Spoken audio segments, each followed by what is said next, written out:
Yo, yo, yo, what's up? I'm back. We out here.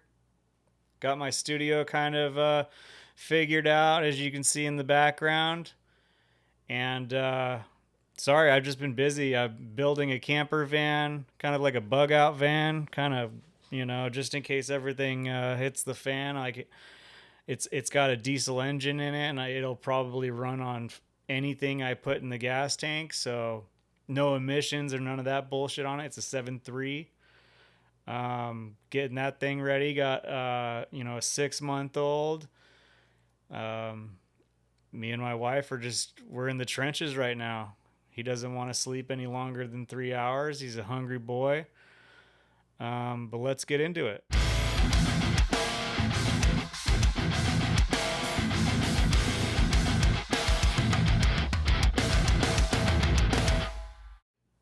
All right, so I'm sure everybody's seen the video of Charlie Kirk getting. I don't even know how to explain the trauma that everybody probably received from seeing this. Like the mental just detriment of watching somebody take their last breath, watching their heart pump out the last bit of lifeblood. It's traumatic. Um, Rest in peace, Charlie Kirk. It it's absolutely horrible. I can't. I it's it's it's really horrible. But I think what's more horrible is the clear cover up that's happening from all of this. Um, One can only speculate who's doing the cover up, who did the killing, who orchestrated it. Um, Certainly, there was a lot of motive involved, I believe. Um, here's where we're gonna start with this. So, about a month before Charlie Kirk was shot, Ian Carroll posts this video up. He reacts to an embarrassing clip of Charlie Kirk avoiding Nick Fuentes because he doesn't want to debate Nick Fuentes because, it would just be this. I mean, Charlie Kirk would have lost that debate, on Israel and all that stuff. But Harrison from InfoWars posted, I'm not going to name names, but I was told by someone close to Charlie Kirk that Charlie thinks Israel will kill him if he turns against them. And that is a hell of a prediction. I mean, when Harrison must have been blown away when he saw the news that Charlie Kirk had been shot. That had to have been.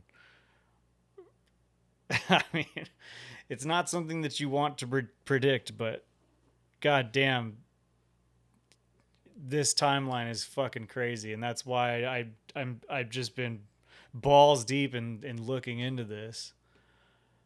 Um, but I wanted to show a couple clips, of what I didn't realize that he had started, doing a little bit of noticing and putting the pieces together in his mind of the influence that a foreign government has over ours. And I think he really started to see it. And I didn't realize that. I had, it's hard to keep up with everything, but the last thing that I thought of Charlie Kirk before I had seen these clips was that he was just a Zionist. He was always on behalf of, he would always speak on behalf of Israel and how, you know, yada yada. We all know how that conversation goes. I'm going to try my best not to have it too often just because the fatigue is just so real. But doesn't mean we can't document this stuff. And, I think it's important to look at what he was saying weeks prior to him being shot. Jewish communities have been pushing the exact kind of hatred against whites that they claim to want people to stop using against them. Now, I don't like generalizations. Not every, Well, but it sorry. is true the Anti Defamation League was part and parcel with Black Lives Matter. It is true that some of the largest financiers of left wing anti white causes have been Jewish Americans. They went all in on woke, and it wasn't just ADL, it was some of the top Jewish organizations in the country that have done that. In fact, we have seen this with the recent retreat of Jewish donations that are no longer going to be administered to colleges, right? Mark Rowan, Leon Kaufman. Can we get that full list? It's very powerful. The part of the so that's totally true. And by the way, Tucker Carlson. So to me, when I'm watching him talk about this, like he seems very agitated, and it's like he knows that what he's saying is going to get some backlash. Reinforces this. So I'm going to kind of. It was quite a day on the internet. Tucker Carlson was interviewing Candace Owens. We have Candace Owens coming up next hour. And Tucker Carlson mentions that Jewish Americans have primarily been financing cultural Marxist ideas. We said this, by the way, last week, and people came after us. We were on top of it. We actually said it in a different way. We said, I'm glad that Jewish Americans are reconsidering their financing of cultural Marxism. And people misunderstood it intentionally and slandered us as being anti-Semites. But listen to this. Tucker Carlson is completely correct. So he had been recently attacked, like most of, anybody talking out against Israel. They were accusing Charlie Kirk now of being an anti-Semite, which is their first go-to. They're always like, oh, we got to shut this guy down. He's racist. He's an anti-Semite. Put a label on this guy and send him on his way, and try to. It's funny because the ADL is called the Anti Defamation League, but what they primarily do is defame anybody speaking out against who the ADL represents. It's always this hypocrisy, it seems. Lies that Epstein, with his little friend Ghislaine and Ghislaine's father, Robert Maxwell, who is obviously a spy of the. There was something else going on here. Epstein was not some sort of whiz kid hedge fund manager. Epstein was playing a part. Epstein was a LARPer. Epstein was cast for a specific role, and he played it really well. The sweatpants and the Harvard jacket, the kind of disheveled hair, looking as if he was so smart and above the clouds that he was doing advanced mathematic equations on the back of napkins. But if you actually go into some of the videos of people that met with Epstein at the time, they said he was awfully unimpressive when it came to finance and markets and economics. And it's nothing new that if you're in the intel agencies, you want to try and get as much blackmail on powerful people as possible. Easy, not hard. And this is no longer just speculation. First of all, the evidence that shows that Epstein was a creation of either Mossad, Israeli intelligence, American intelligence, Saudi intelligence, or maybe he was just a hired gun. Maybe he was just the guy that countries would go to and park a couple $100 million and say, hey, can you get one of the members of the royal family with a 13-year-old so we can get them to do what we want to do? Members of Congress are actively being blackmailed. The Epstein playbook is being used on a daily basis. Jeffrey Epstein was not a financier. He was not a hedge fund manager. Jeffrey Epstein was a key player in a multi-decade blackmail operation against the most powerful people on the planet.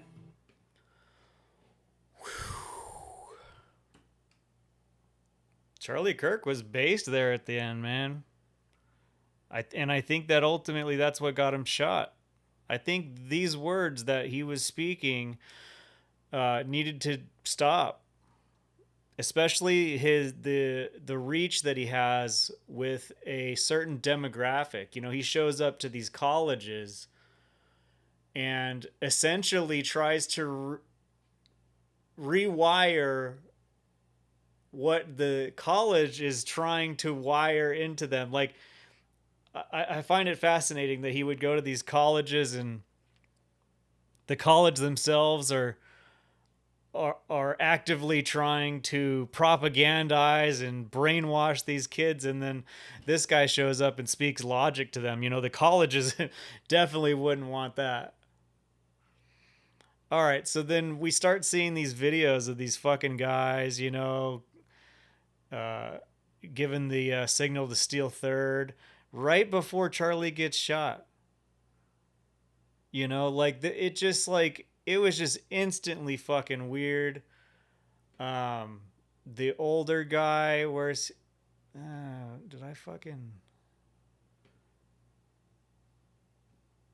Anyways, there was the older guy that was originally the big distraction.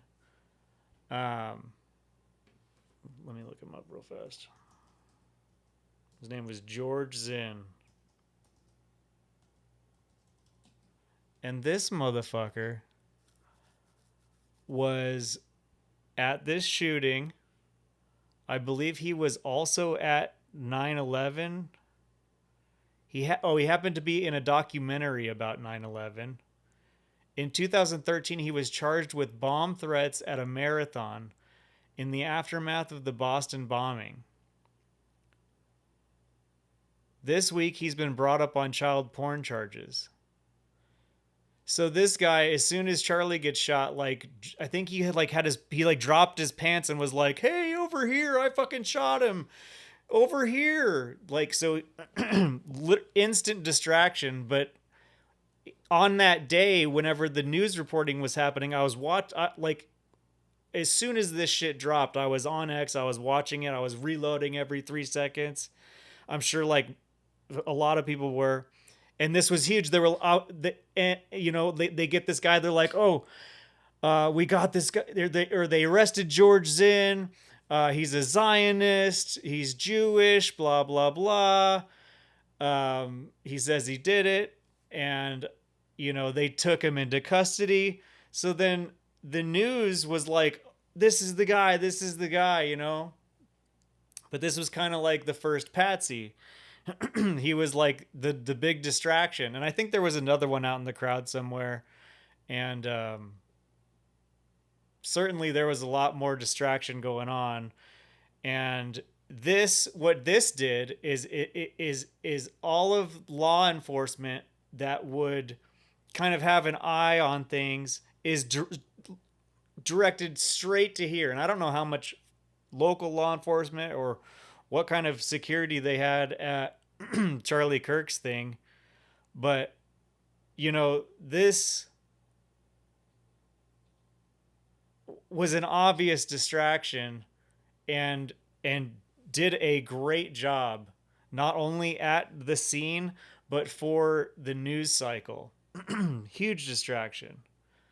But yeah, what are the odds that this guy is also in a documentary about 9/11, and then he was charged with bomb threats in the aftermath of the Boston bombing? Like what are the literal odds that this guy was at all of those things?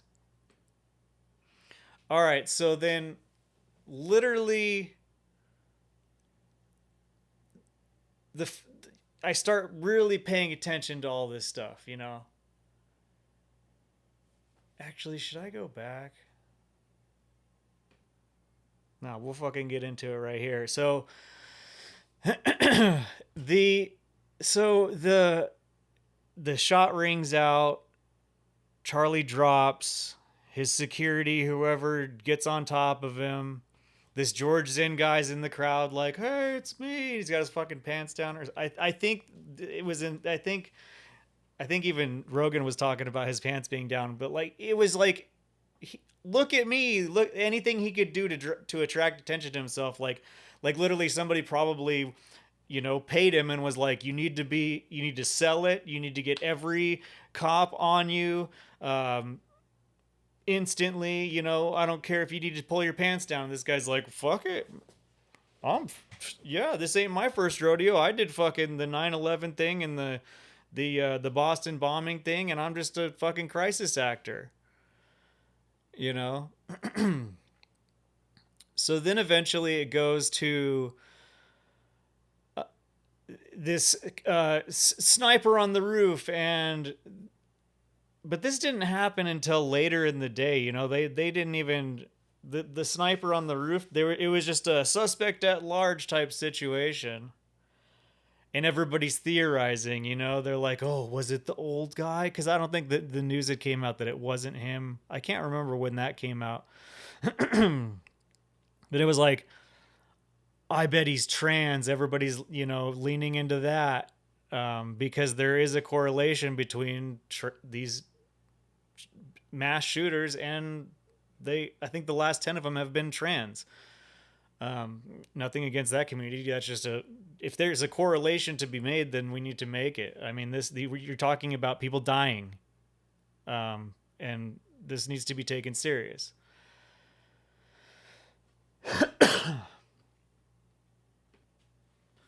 So, anyways, I think they got the. So then they got the kid, you know, and he's the sniper, and you see videos that TMZ puts out.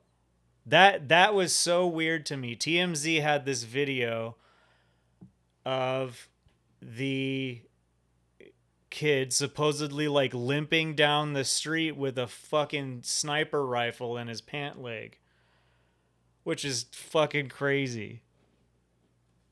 I honestly was kind of like, okay, that makes sense. Like you can see it play out. You're like even I can start to feed into the narrative, and I have to just keep like snapping out of it, because once you get to believe in their story, you get sucked into it, and then like the next thing that comes out that is the actual truth, you'll try to dismiss it because you think that what you've learned already is exactly how it's going to go, or exactly how it went. And but then they're like, "Oh, the shooter's not trans."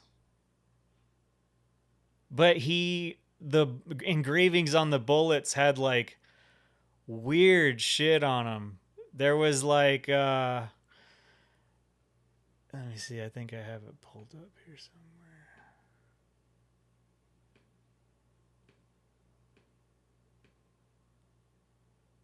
Yeah, I got it. Let me pull it up. So it was like the fired casing, the one that, you know, allegedly hit, what's going on here? Charlie Kirk, said notices bulges, OWO, what is this?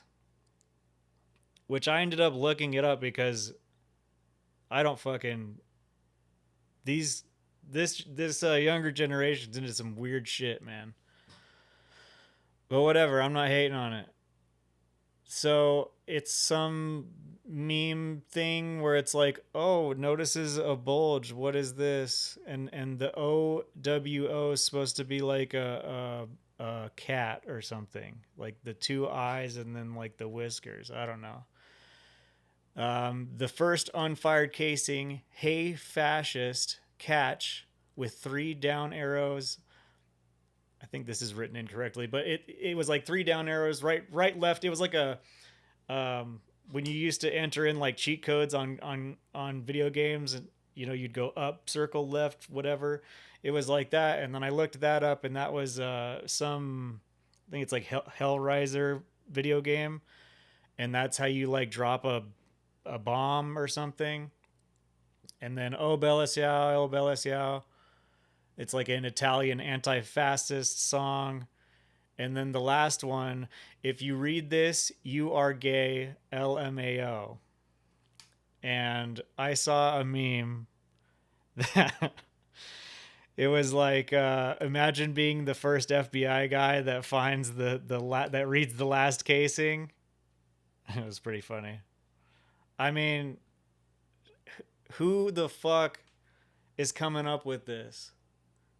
Because if you're like me, you don't believe that this kid sniped Charlie Kirk. The bullet came from a completely different direction, and you'll never convince me otherwise. I mean, I've watched the video of Charlie get shot more times than I would I would like to admit that it's just like it's disgusting, you know, and you're watching and it's just like you're trying to pay respect and it's just it's so difficult, man. It's like keep your head in the game, try not to get emotional, and it'll still suck you in. But one of the couple of these weird things that I saw, the video that Trump put out about Charlie Kirk looks to be like it was AI. If you watch his pinky, it just appears. And that's a very common thing with AI is that it's bad with hands. And even when I watched the video, I thought I didn't find it to be genuine. I didn't find Trump's remarks to be it did it if he was truly Charlie Kirk's good friend, I feel like it would the words would feel more. And I wasn't feeling it, you know, and it seemed scripted. And I feel like if your friend gets shot in the neck, you probably don't read the script. I don't know. Maybe I really don't know. Um, but anyways, so then Trump shares this photo. It's like AI generated. So another AI thing. Come on. Another AI thing. He shared everybody loved Charlie and has an Israeli flag in the background for whatever reason. The great Charlie Kirk. Rest in peace. Shlomo Pearl. It's crazy because if this is AI, then it like the AI like put the shrubbery like in front of it. I don't know. It's very strange. And somebody's like, "What's Shlomo Pearl?" Shlomo Pearl refers to someone who is gullible or a patsy, someone easily tricked or manipulated into doing something they shouldn't. The term originates from a Jewish man named Shlomo Perel who pretended to be a Nazi during World War II. In modern usage, it describes someone who falls for tricks or acts as an unwitting accomplice, often in a way that benefits others at their expense. That's really something to be to be put on a picture of your. I don't care if he made this picture or not, or if some like he still fucking shared it. I think he shared it on Truth. I don't know. I don't fucking keep up with the whole Truth thing.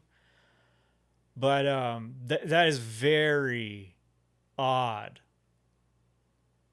I mean, especially if you're paying attention to anything that's going on in the news and the obvious Israeli influence on our government. I mean that you can't even make that you couldn't write that script. It's so absurd. It is so fucking absurd. Here's another clip of And one thing a friend let sent me me a uh picture. let me make sure my volume's good on this one cuz I keep fucking that up. Interestingly, which is okay. Keep Charlie, an eye we on push back Ben against the Shapiro's media on face. COVID, on lockdowns, on Ukraine, on the border, on so like, maybe we should also ask a question: is the media totally presenting the truth when it comes to Israel? Just a question, you know, that maybe we shouldn't believe everything the media says because I know I've been conditioned to ask a lot more critical questions over the last couple of years. So Ben, some people would accuse Israel of wanting to ethnically cleanse.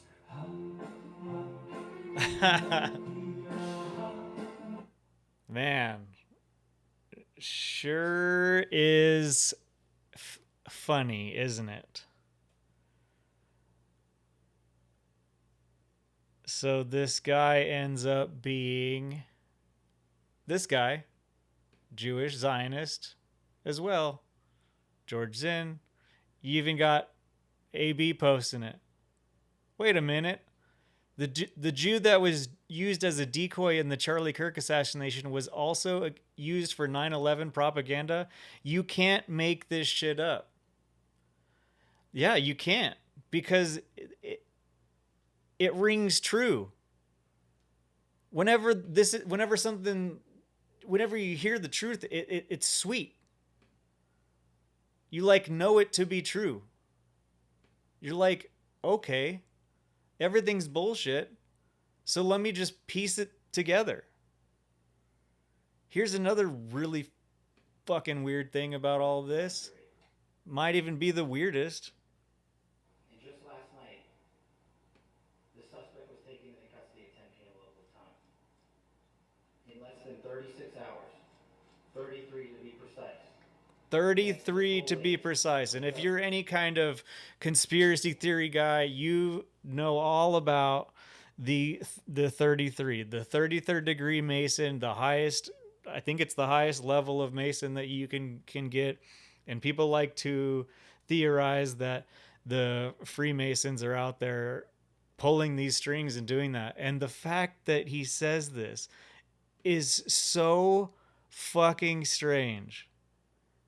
Like there was a guy that was like killed at the what did he do? He like ran up the Black Rock building in New York or somewhere recently and got shot, and it was on the 33rd floor, and everybody's like, oh, what the fuck?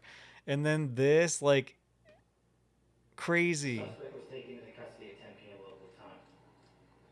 In less than 36 hours, 33 to be precise, thanks to the full weight of the federal government and leading out with the partners here in the state of Utah and Governor Cox, the suspect was apprehended in Governor Cox. and just last night, Dude, the 33 is fucking crazy. Oh man, this is a good one. This is a real good one. You got this guy helping himself to the hats right after a fucking guy is fucking shot in the neck. This motherfucker, dude. Holy shit, dude. This guy's like, what the fuck are you doing?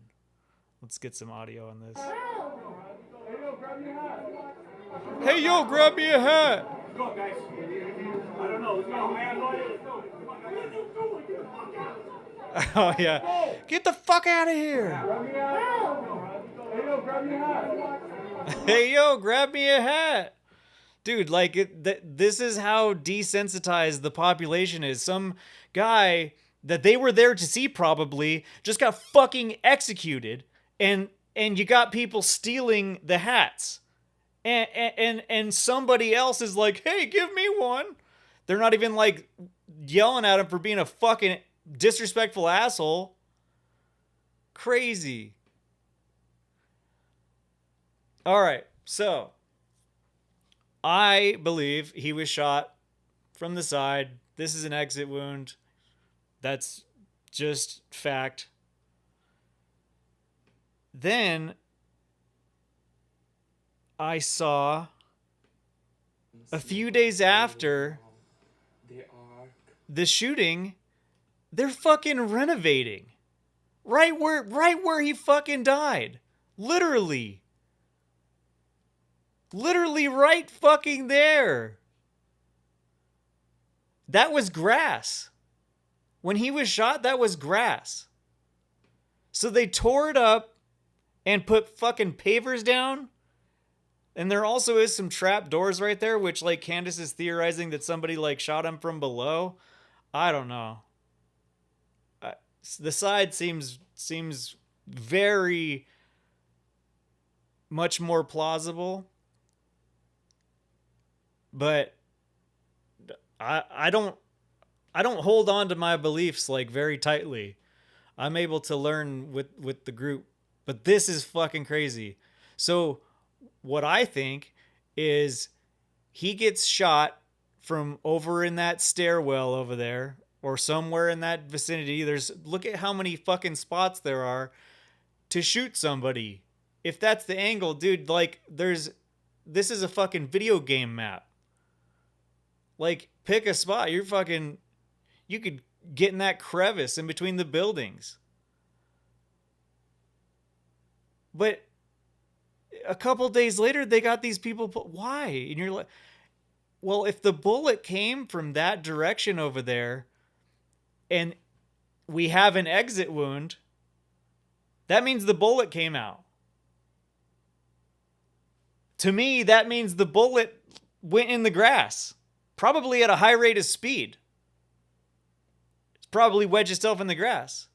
And they had all this shit going on. They couldn't fucking go over there and pick through the weeds to find the bullet.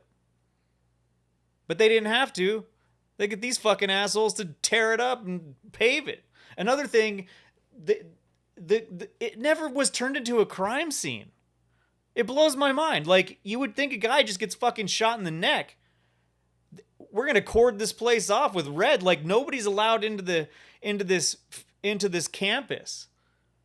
But no, there was fucking people walking around. You got fucking the guy from TPUSA pulling his camera down, pulling the fucking flash drives out, putting them in his pocket and shit on 2 different cameras. And he comes out and says, "Oh yeah, I feel like that was the right thing to do. In the heat of the situation, that was the right thing to do." Okay. I don't trust any of these people. I don't trust anything anybody from TPUSA is saying. I don't trust anything that Erica Kirk is saying. I don't trust anything that the FBI or the CIA or whoever the fuck, or Benjamin Netanyahu or fucking anybody. I don't, even Candace. I don't believe one side of it. I try to decipher it for myself and whatever makes the most sense. It really is, everything just trickles down into its most simplest form, kind of like math, you know? You get it down to the simplest form. Yeah, this chick posts, does what does it say? Morgan, does this look like a secured scene, or does it look like they just wrapped up filming a movie set? Officers, tactical teams, and medics were visible, but no inner perimeter was enforced. No witnesses were staged, and no forensic control was established. A real active shooter response would freeze the hot zone, mark and collect ballistics, deploy biohazard cleanup for blood, and lock down the campus until the threat was neutralized. None of that happened.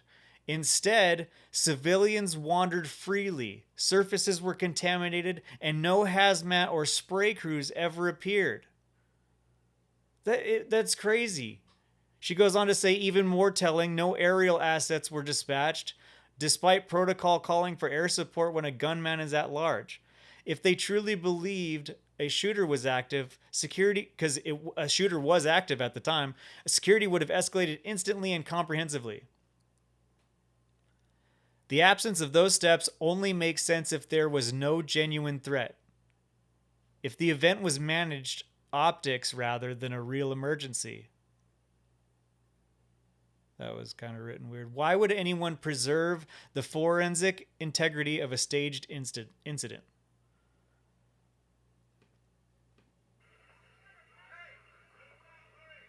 It is so weird. It doesn't look like some guy was just shot in the fucking neck. It looks like the bar closed and final call, last call. There's some guy over there hitting on a fat chick. I see him.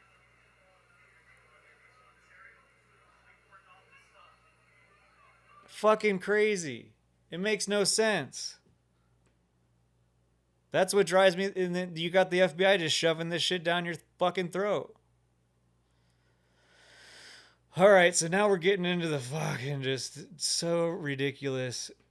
Andrew Colvett, that is some higher up guy at TPUSA, Turning Point USA, Charlie Kirk's company. He says, I want to address some of the discussion about the lack of an exit wound, blah, blah, blah, blah, blah, blah, blah, blah, blah, blah, blah, blah, blah. I just spoke with the surgeon who worked on Charlie in the hospital. He said the bullet, quote unquote, absolutely should have gone through, which is very normal for a high powered, high velocity round. I've seen wounds from this caliber many times, and they always just go through everything. This would have taken a moose or two down, an elk, etc. And this guy says, but it didn't go through. Charlie's body stopped it.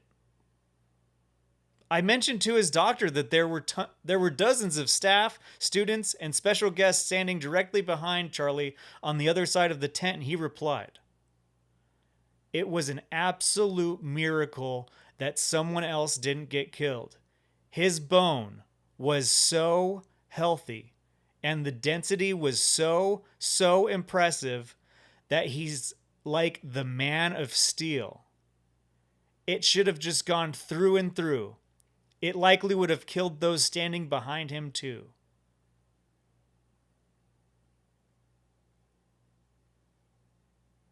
What? In the end, the coroner did find the bullet just beneath the skin. If we're following the fucking narrative that we're given, it's supposed to be a 30-06. Like this guy said, the bullet absolutely should have gone through. It would have taken a moose or two down.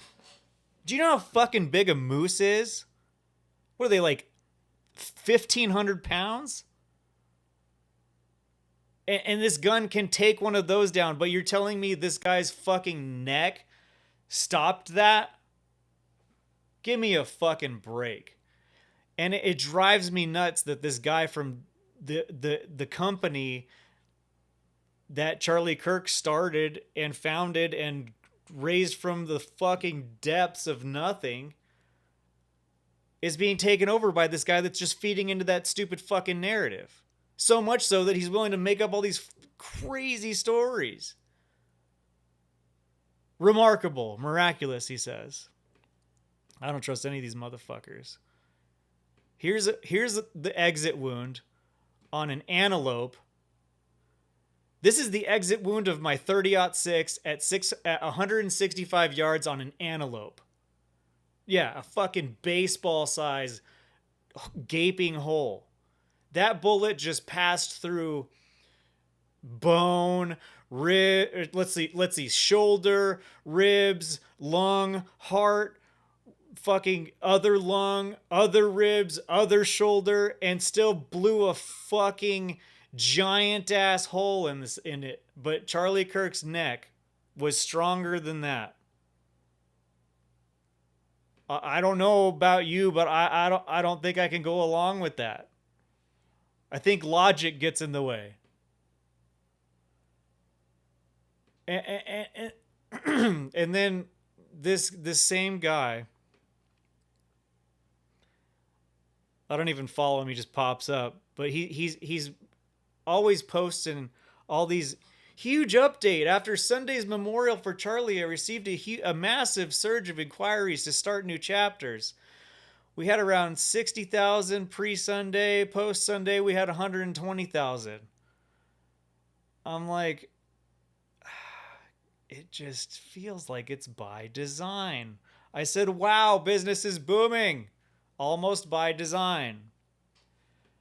I mean, that I get too in the weeds, man. I fucking climb around in the rabbit holes. I'm not going to try and say that somebody close to him might have been involved. I mean, look at how security acts with this. They go over to him and they start grabbing shit off of him and putting it in his pockets, passing shit off to each other.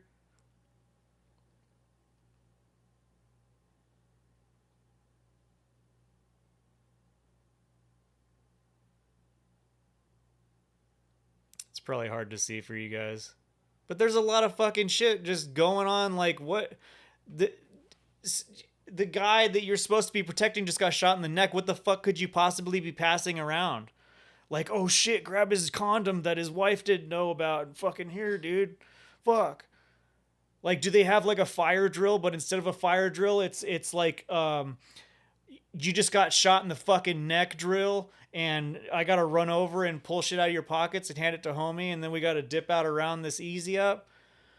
Fucking sketchy shit, man. Fucking really sketchy shit. And it all comes out now. But yeah, I don't know if you guys can see it, but like when you do watch this closely, you can see that they are putting stuff in their pockets and they're passing stuff between each other.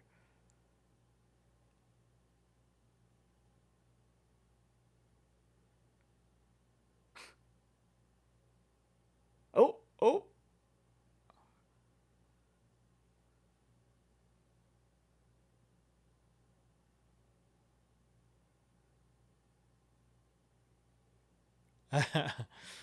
As soon as Charlie Kirk goes down, that motherfucker ran over and grabbed something off of him and then ran out the back. That is fucking crazy. That makes it all seem like it was planned. And I think if you have any sort of wandering mind and you're just curious whatsoever, you're gonna wind up at the same place that I have. That what the media and the FBI and everybody's telling you, the president is a fucking lie. They're fucking lying to us.